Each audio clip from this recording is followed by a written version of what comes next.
ରାତିରେ ତ ଆସି ପହଞ୍ଚି ଯାଇଥିଲୁ ଆଈ ଘରେ। ଆଉ ସକାଳୁ ସକାଳୁ ଆଈ ହାତର ବ୍ରେକଫାଷ୍ଟ ତା ସାଙ୍ଗରେ ଅଜାଙ୍କର ଷ୍ଟାର୍ଟ ହେଇଯାଇଥିଲା ମାଛ ଧରା।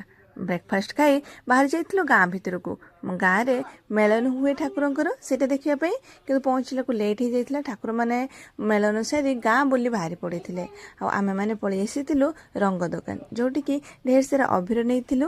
ଅଭିର ସାଙ୍ଗରେ ଗୋଟେ ଅଭିର ସାଙ୍ଗରେ ଆମେ ଏଇ କଲର ମିଶାଇଥିଲୁ କେବଳ ସାଙ୍ଗମାନଙ୍କ ପାଇଁ। ତାପରେ ଷ୍ଟାର୍ଟ ହେଇଯାଇଥିଲା ଆମର ରଙ୍ଗ ଖେଳ। ପ୍ରଥମେ ଭାଇ ଘରୁ ଷ୍ଟାର୍ଟ ହେଇଥିଲା, ତାପରେ ଭାଇ ଘର ରଙ୍ଗ ଖେଳି ସାରି ମିଠା ଧରି ପଳେଇ ଯାଇଥିଲୁ ମାମୁଁ ଘର। ସେଠି ରଙ୍ଗ ଖେଳିଲୁ। ରଙ୍ଗ ଖେଳି ସାରି ଯାହା ବାକି ବଳିଲା ଆମେ ଦୁଇ ସାଙ୍ଗକୁ ଏମିତି ରଙ୍ଗ ସବୁଗୁଡ଼ା ବୋଳି ଦେଇଥିଲୁ। ଘରକୁ ଫେରି ଦେଖେ ତ ଘରେ ଆମର ଠାକୁର ଆସି ଯାଇଥିଲେ, ମାମା ବନ୍ଦାପନା କରିଦେଇଥିଲା। ତାପରେ ସମସ୍ତେ ଲଞ୍ଚ କରି ନେଇଥିଲୁ। କିଛି ସମୟ ପରେ ସ୍ୱାମୀ ସ୍ତ୍ରୀ ବାହାରି ପଡ଼ିଥିଲୁ କିଛି କ୍ୱାଲିଟି ଟାଇମ୍ ସ୍ପେଣ୍ଡ କରିବା ପାଇଁ। ଆଉ ପାଖରେ ହେଉଥିଲା କାଳୀ ମେଘାର ଯେଉଁ ମେଳନ, ଏଇଟା ବିଲକୁଲ ନୂଆ ଥିଲା ମୋ ପାଇଁ। ମୁଁ ଏଠି କେବେ ବି ଆସିନଥିଲି ଦେଖିବା ପାଇଁ। ଏଇଠି ବହୁତ ଡିଜେ ପାଇଁ ଫେମସ୍ ହୁଏ, ଯେଉଁଟାକି ରାତିରେ ହେଉଥିଲା, ଏଥରକ ହେଇନାହିଁ।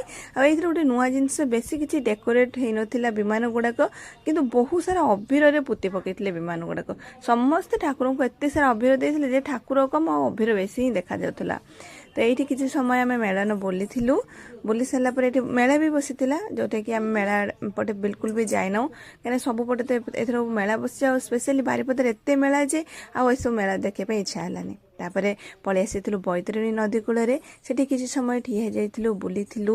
ଡଙ୍ଗାରେ କିଛି ସମୟ ବସିଥିଲୁ। ଅବଶ୍ୟ ନଈ ପାର ହୋଇନଥିଲୁ, କିନ୍ତୁ କିଛି ଫଟୋ ଖିଚିବା ପାଇଁ ବସିଥିଲୁ। ବହୁତ ହି ଭଲ ଲାଗିଥିଲା, ବହୁତ ହି ସୁନ୍ଦର ସମୟ ବିତିଥିଲା ଆମମାନଙ୍କର। ସେଇଠି କିଛି ସମୟ ବିତି ସାରିଲା ପରେ ଆମେମାନେ ପଳେଇ ଆସିଥିଲୁ ବାବା ଆଖଣ୍ଡଳମଣିଙ୍କ ପାଖକୁ।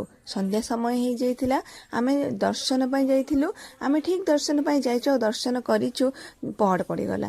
ଭଗବାନ ସତରେ ଯେମିତି ଆମକୁ ଅପେକ୍ଷା କରିଥିଲେ କି ଆମ ଦର୍ଶନ ମାତ୍ରାକେ ହିଁ ପହଡ଼ ପଡ଼ିଗଲା। ସେଇଠୁ ଦର୍ଶନ ସାରି ଆମେ ସିଧା ଘରକୁ ଫେରିଥିଲୁ।